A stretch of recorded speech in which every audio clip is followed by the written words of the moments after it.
Students, चलिए discuss करते हैं कि डोमेस्टिक इनकम को नेशनल इनकम में कैसे कन्वर्ट किया जाए। Because there is a difference between domestic income and national income. तो इसके लिए ये जानना जरूरी है कि ये डोमेस्टिक इनकम क्या होती है। मैं आपको याद दिला दूं स्टूडेंट्स, इससे पहले के वीडियोस में मैंने कुछ बेसिक्स डाले हैं जिसमें डोमेस्टिक इनकम के मीनिंग, डिफरेंस डिटेल में सिंपल एंड अंडरस्टैंडेबल वे में डिस्कस किए गए हैं। उन वीडियोस को आप जरूर देखिएगा। And students, remember one thing, economics is the most interesting subject, but cramming नहीं। रटिएगा मत, क्योंकि इसमें नेशनल इनकम के जो आगे न्यूमेरिकल्स आएंगे उनको करना बहुत आसान हो जाएगा if the basics, the theoretical part is clear to you. आपको पता है पूरी तरह से डोमेस्टिक इनकम क्या है, डोमेस्टिक इनकम में आने वाले जो कंसेप्ट्स हैं, कंटेंट्स हैं, वो क्या है। जैसे डोमेस्टिक टेरिटरी क्या है, अकाउंटिंग ईयर क्या है, net income earned from abroad क्या है। हम इन्हीं सभी टॉपिक्स को चलिए डिस्कस करते हैं हम यहाँ पे। तो स्टार्ट करते हैं डोमेस्टिक इनकम के मीनिंग से। डोमेस्टिक इनकम का मीनिंग क्या है स्टूडेंट्स, देखिए, it refers to the total income generated within the domestic territory। यानी सिंपल वे में और बहुत आराम से समझिएगा, यानी डोमेस्टिक इनकम का मतलब क्या है, टोटल इनकम कहां जनरेट हुई हो, generated with in domestic territory. अब ये डोमेस्टिक टेरिटरी क्या है, इस पर भी मैंने अलग से वीडियो बनाया हुआ है स्टूडेंट्स, उसको जरूर देखिएगा। फिर भी मैं आपको बता देता हूं, डोमेस्टिक टेरिटरी वो है जहां पर हमारे कंट्री का, हमारे इकोनॉमी की कैपिटल, पर्सन्स यानी लेबर या other persons and goods freely move कर सके, उसे हम डोमेस्टिक टेरिटरी बोलते हैं। मैं आपको दोबारा समझा दूं, जैसे हम लोग इंडिया में हैं, तो इंडियन इकोनॉमी में ऐसा नहीं है कि within boundary of our country, हमारे देश की सीमाओं के अंदर जो मूवमेंट ऑफ गुड्स कैपिटल होगा वही डोमेस्टिक टेरिटरी है। नो, मैं आपको एक एग्जांपल से समझाता हूं। हमारे देश का कोई बिजनेसमैन, मान लो ऑयल एंड गैस किसी दूसरे कंट्री के सी में जाकर वहां पर एक्सट्रैक्शन करता है, ऑयल एंड गैस का यानी अपना प्लांट लगाता है, और उसके पास एक्सक्लूसिव राइट है वो निकालने का, वो भी डोमेस्टिक टेरिटरी मानी जाएगी। दोबारा समझ लें स्टूडेंट इस बात को, क्योंकि ये बेसिक्स समझना बहुत जरूरी है। Indian businessman oil and gas rigs यानी ऑयल एंड गैस एक्सट्रैक्शन का प्लांट किसी दूसरे कंट्री में जाकर, वहां के सी में जाकर लगाता है, उसके पास एक्सक्लूसिव राइट है ऑयल एंड गैस को एक्सट्रैक्ट करने का, तो है वो विदेश में, पर वो डोमेस्टिक टेरिटरी मानी जाएगी। क्यों? क्योंकि इंडिया का पर्सन, बिजनेसमैन, उसके पास एक्सक्लूसिव राइट है, एकाधिकार है कि वहां जाकर वो ऑयल एंड गैस को एक्सट्रैक्ट करे, वो डोमेस्टिक टेरिटरी का हिस्सा होगा। इसी तरह मान लो एयर इंडिया कनाडा और जापान के बीच में फ्लाइट रन करता है अपनी, वो भी डोमेस्टिक टेरिटरी का हिस्सा माना जाएगा। इन एग्जाम्पल्स से समझिए स्टूडेंट्स कि ये डोमेस्टिक टेरिटरी क्या होती है। रेस्ट ऑफ द वर्ल्ड में जहां जहां इंडियन एम्बसीज हैं, यानी भारतीय दूतावास है, वहां पर जो पर्सन्स, गुड्स और कैपिटल का मूवमेंट हो रहा है, फ्रीली मूव होता है, वो भी डोमेस्टिक टेरिटरी का हिस्सा माना जाएगा। यानी अब आपको क्लियर हो रहा होगा स्टूडेंट्स कि डोमेस्टिक टेरिटरी सिर्फ भारत की सीमाओं में ही नहीं, भारत की सीमाओं के बाहर जहां जहां भारत के लोग, businessman, persons, capital, goods freely move कर सकती है, that form the part of domestic territory, वो डोमेस्टिक टेरिटरी का हिस्सा होगा। आगे बढ़ते हैं students. It refers to the total incomes generated within the domestic territory, यानी वो टोटल इनकम जो डोमेस्टिक टेरिटरी में जनरेट हो, of a country during the period of an accounting year.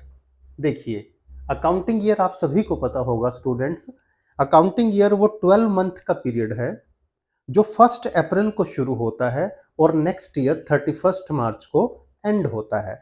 यानी हमने डोमेस्टिक इनकम कैलकुलेट करते time 1 साल का पीरियड लेना है, डोमेस्टिक टेरिटरी लेनी है और उसमें जो टोटल इनकम जनरेटेड है उसको काउंट करना है। आगे देखते हैं। It includes income of both. इसमें किस किस की इनकम इंक्लूड होती है ये समझिएगा। रेजिडेंट्स, यानी एक तो नॉर्मल रेजिडेंट्स, कहने का मतलब डोमेस्टिक इनकम के जो कंटेंट्स हैं वो क्या हैं, factor income generated by normal residents plus factor income generated by non residents. कहने का मतलब स्टूडेंट्स समझना बेटा इस बात को, चाहे नॉर्मल रेजिडेंट हो या नॉन रेजिडेंट, जैसे रेजिडेंट हो या नॉन रेजिडेंट हो, उन सब की फैक्टर इनकम आएगी। बस एक कंडीशन है कि वो डोमेस्टिक टेरिटरी में जनरेटेड हो with in an accounting period, और उसे बोलते हैं हम डोमेस्टिक इनकम। अब मुझे लगता है डोमेस्टिक इनकम का मीनिंग आपको पूरी तरह से क्लियर हो चुका होगा। इसको थोड़ा और एक्सप्लेन करते हैं आगे। देखिए, डोमेस्टिक इनकम का मीनिंग हो गया, अब इसकी थोड़ी एक्सटेंशन करते हैं, यानी इसको विस्तार से समझते हैं थोड़ा सा। देखिए first point, it simply means domestic income does include, यानी डोमेस्टिक इनकम में क्या इंक्लूड होता है, factor income earned by non resident. देखिए मैंने स्टूडेंट्स यहां भी आपको यही बताया था, non residents, factor income earned by non residents, और यहां भी यही डिस्कस किया है। समझिए कि factor income earned by non residents, but कहां, within the domestic territory of a country. हो गया एक पॉइंट, यानी डोमेस्टिक, इसमें डोमेस्टिक इनकम में फैक्टर इनकम जो नॉन रेजिडेंट्स ने भी अर्न की हो उसे शामिल करते हैं, but with in the domestic territory. Second point देखते हैं। सेकंड पॉइंट है किसे इंक्लूड नहीं करते। देखिए, इट डज नॉट इंक्लूड, यानी इसमें क्या इंक्लूड नहीं होता, किसमें, डोमेस्टिक इनकम में, income earned by our residents. ध्यान से समझिएगा, हमारे रेजिडेंट्स ने जो इनकम अर्न की है from other countries domestic territory.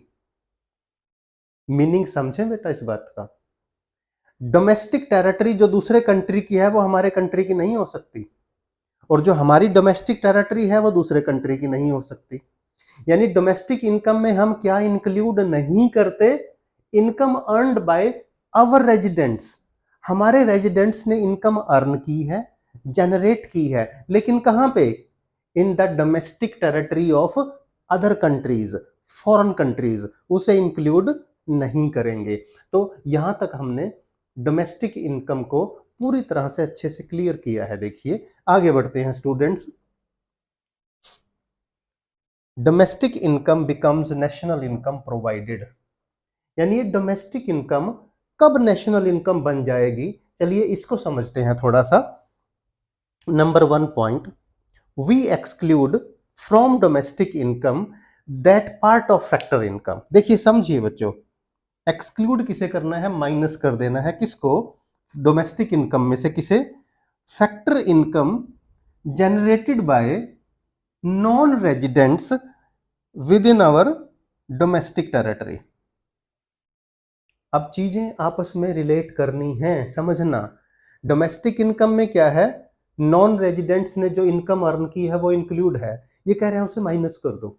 उसी को हमने यहां एक्सप्लेन कर दिया पूरा सेंटेंस बना के, यानी डोमेस्टिक इनकम में से माइनस करना है एक चीज को, क्यों, ताकि वो क्या बन जाए, नेशनल इनकम बन जाए। क्या माइनस करना है, दोबारा देखिए, factor income generated by non residents, ये non residents, factor income generated by non residents within our domestic territory, यानी हमारी डोमेस्टिक टेरिटरी में नॉन रेजिडेंट्स ने जो फैक्टर इनकम जनरेट की है उसे माइनस कर दो, किसमें से, डोमेस्टिक इनकम में से माइनस करो, क्या बन जाएगी फिर वो, नेशनल इनकम बन जाएगी।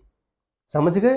तो एक पॉइंट तो ये हो गया, यानी first step of converting domestic income into national income, लेकिन इतना ही काफी नहीं है। आगे बढ़ते हैं, सेकंड स्टेप क्या है समझिए students, we need to add to domestic income. अब डोमेस्टिक इनकम में से एक चीज तो लेस कर दें, क्या? Factor income earned and generated by non residents. एक चीज ऐड भी करनी होगी।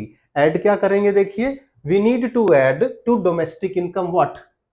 That part of factor income, that part of factor income earned by our residents from rest of the world। Add क्या करें कि जो डोमेस्टिक इनकम में हमें ऐड करनी है वो फैक्टर इनकम जो हमारे रेजिडेंट्स ने रेस्ट ऑफ द वर्ल्ड में, फॉरेन कंट्रीज में अर्न की हैं, उनको हम ऐड करेंगे। अब इसको फॉर्मूले की शक्ल देते हैं स्टूडेंट्स। हमने थ्योरी तो समझ ली कि ये डोमेस्टिक इनकम थी, इसके ये कंटेंट्स थे। डोमेस्टिक इनकम को नेशनल इनकम में कैसे कन्वर्ट करना है, दो थ्योरी के पार्ट लिए हमने। अब इसको फॉर्मूला में कन्वर्ट करते हैं। देखिए कैसे कन्वर्ट करें। कन्वर्जन ऑफ डोमेस्टिक इनकम यानी डीआई इनटू नेशनल इनकम यानी एनआई। कन्वर्ट करने का फॉर्मूला देखिएगा, national income is equal to, ये नेशनल इनकम है students, national income is equal to domestic income.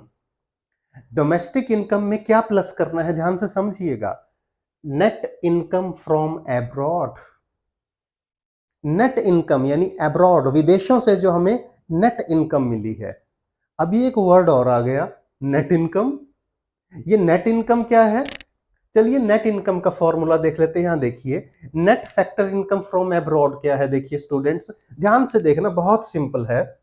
यही दो पॉइंट्स हैं जो हमने डिस्कस किए थे, इसको हमने फॉर्मूले की शक्ल दे दी है, फॉर्म दे दिया है। देखिए, factor income earned by our residents from rest of the world. हमारे रेजिडेंट्स ने रेस्ट ऑफ द वर्ल्ड में, विदेशों में जो फैक्टर इनकम अर्न की है, दोबारा सुन लीजिए स्टूडेंट्स, हमारे सिटीजन्स ने, हमारे रेजिडेंट्स ने रेस्ट ऑफ द वर्ल्ड में जो इनकम जनरेट की है, अर्न की है, उसमें से माइनस कर दो कौन सी? रेस्ट ऑफ द वर्ल्ड के रेजिडेंट्स ने जो हमारे देश में इनकम अर्न की है। इसे लिखेंगे कैसे? Factor income earned by non residents. Non residents क्या है? फॉरेनर्स। कहां पे? इन अवर डोमेस्टिक टेरिटरी।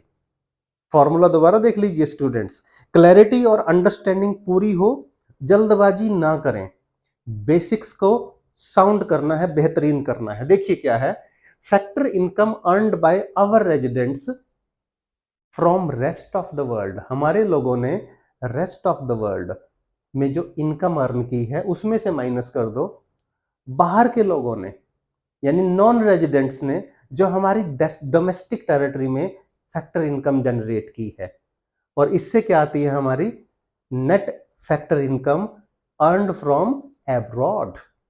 और इस तरह से we would be able to convert domestic income into national income. Formula फिर से देख लें, national income is equal to domestic income plus net factor income from abroad.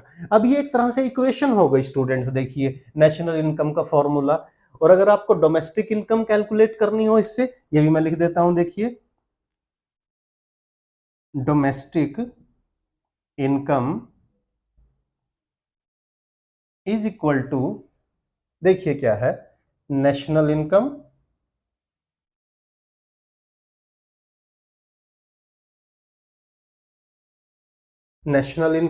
Minus net factor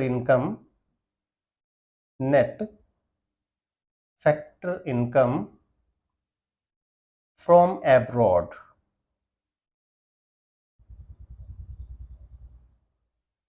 तो ये डोमेस्टिक इनकम कैलकुलेट करने का formula हो गया स्टूडेंट्स। तो ये दोनों इक्वेशंस, दोनों फॉर्मूलाज एक दूसरे से इंटर रिलेटेड है। इस लेक्चर में मुझे तो बहुत मजा आया। मुझे लगता है आपकी भी अंडरस्टैंडिंग और कंसेप्ट क्लैरिटी बढ़ी होगी।